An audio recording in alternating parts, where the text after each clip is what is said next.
Dans les précédentes vidéos, des paysages différents se sont succédés et ce sur des distances relativement courtes. À partir de maintenant et jusqu'à la frontière sénégalaise, nous sommes dans le désert, sur des routes pour quelques 1800 km.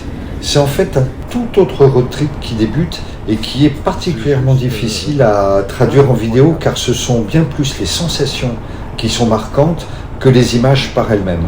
Dans cette vidéo, nous nous dirigeons tranquillement vers la frontière avec une étape tout d'abord à Layoun, une à Dakhla et enfin une tout proche de la frontière à Bir Gandouz.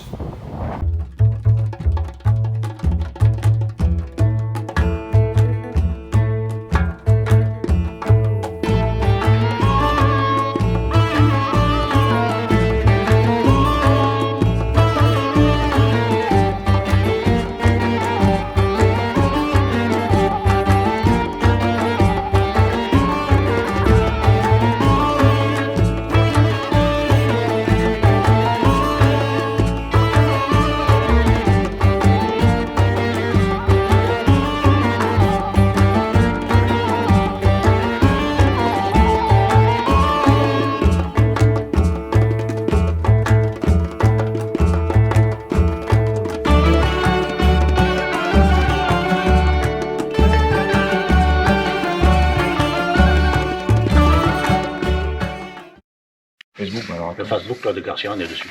Facebook, tac. Donc c'est. Ça, c'est le moment de zénitude. C'est quoi ton adresse Facebook? C'est quoi? Claude Garcia. Pareil. Claude Garcia. Tout attaché. Ce matin, C'est que la trousse à outils, elle est sous la selle. vérification des serrages sur les motos, surtout après toutes les pistes. Et ta clé de 14, alors elle est où, Bruno? Quelle La clé de 14, elle est où? J'ai pas de clé de 14, j'ai tout sauf la clé de 14, mais arrête de te foutre de ma gueule. Voilà la clé de 14. Attends, j'arrive. Ah, t'as une clé de 14, ça? Ouais, mais toi, t'es un mec bien, toi, t'es... Voilà, bah ça, c'est un champion.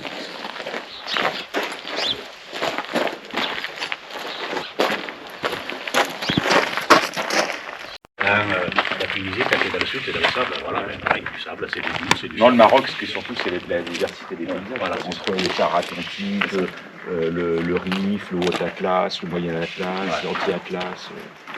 Là, on a fait une piste incroyable là, pour venir Imin Tanout, entre Imin Tanout et Taroudant. Là, on a fait une très très belle piste. Alors aujourd'hui, c'est le départ de Ksar Tafnidilt et nous allons en direction de... On va en direction de Layoun.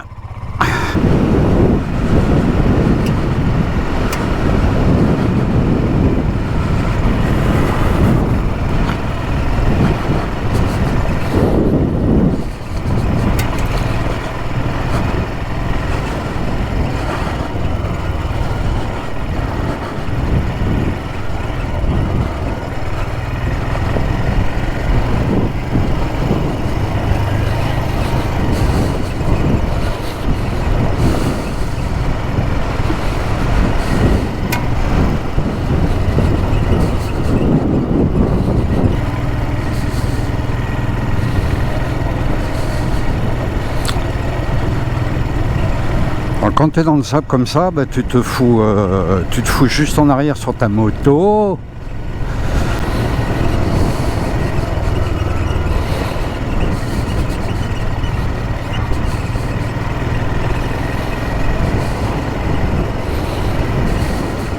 On fait la gonflette tranquillement.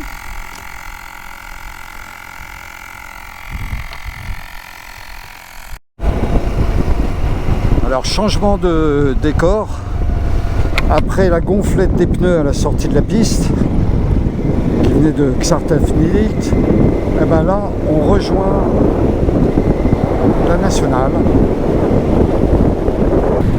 Bon, c'est un changement de décor complet parce que en fait il y a une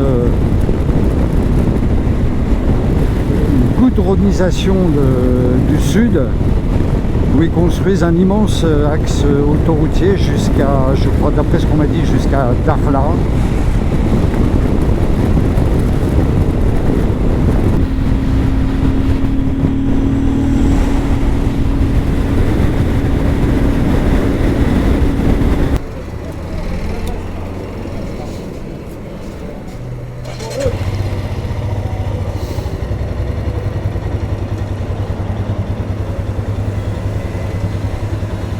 On a quitté l'Aïoun pour rejoindre Dakhla. On est dans la partie Sahara occidentale et on a donc 500 bornes à faire sur route. C'est long, c'est au milieu du désert, c'est absolument juste incroyable. C'est un autre pays, c'est un autre Maroc. Ça va Olivier, t'as fait les sandwichs? Eh ouais, sandwich au thon, œuf Génial. et fromage. Mais toi, t'auras de l'omelette aussi finalement. Mais j'aurais de l'omelette aussi? Ouais, Ah ouais? J'avais pas le choix? Non, et il n'a pas compris que chacun avait son D'accord. sandwich.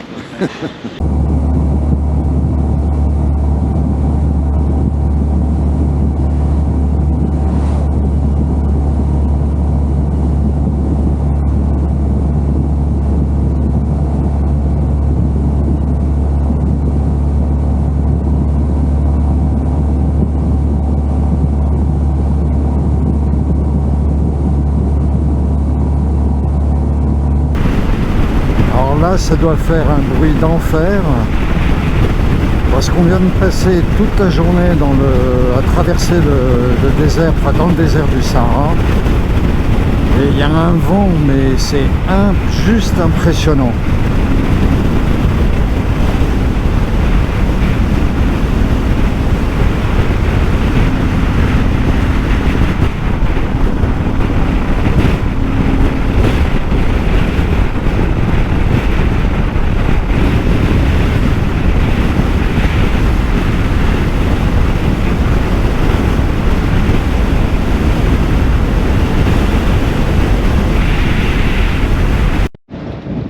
Alors ça c'est l'arrêt essence et un petit morceau à manger au milieu de nulle part, c'est-à-dire qu'on doit être à peu près à 150 km de Boujdour, on est encore à 200 km de Dakhla.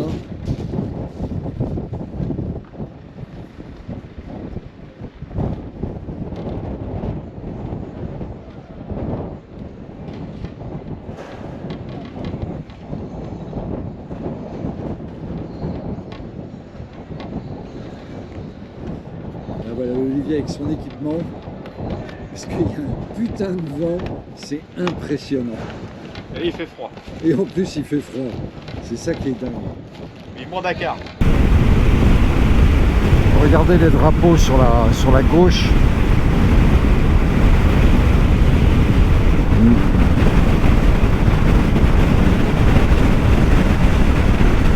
Donc on approche de Dakhla, ce sont ce qu'on appelle les dunes de Dakhla.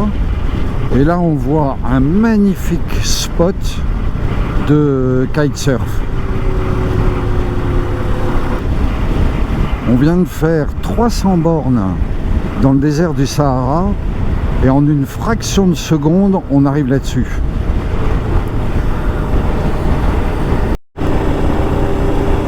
Alors on voit qu'ici dans cette partie sud du Maroc, tout est en construction. Alors on voit ce magnifique boulevard avec ses luminaires, avec les palmiers qui ont été plantés, et puis de part et d'autre, ce ne sont que des constructions en cours. Et nous voici arrivés à Dakhla Lola Kite House.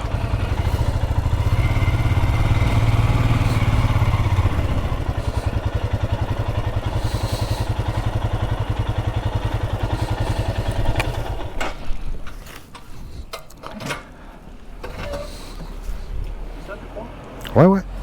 Hein? Ouais, bien sûr. Ouais, ouais, c'est ça. D'accord, donc il y a kite partout ici. Alors... Ouais, ouais. Ah bah, c'est normal, hein. En même temps. Devant nous, on a les parcs à huîtres du restaurant. En tout cas, si vous passez à Dakhla, ça tout le monde le dit. Tu veux manger des huîtres, tu veux manger un super poisson de saison, il n'y a pas 36 000 endroits, tu vas chez Talmar. Alors c'est ouvert uniquement à midi, ce n'est pas ouvert le soir, et ça a une réputation Ouais, parce que montre-moi tes poissons, c'est extraordinaire. Voilà. On a fait le poisson, ça c'est pour 4 ou 5.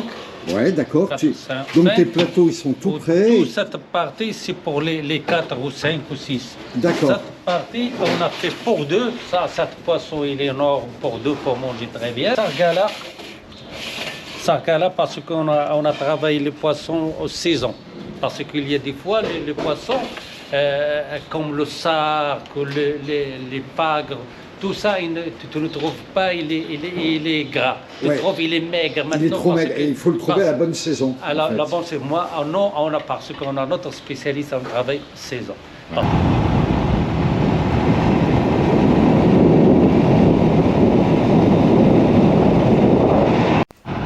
Depuis Darla, nous reprenons la route qui file à Bir Gandouz, juste avant la frontière avec la Mauritanie.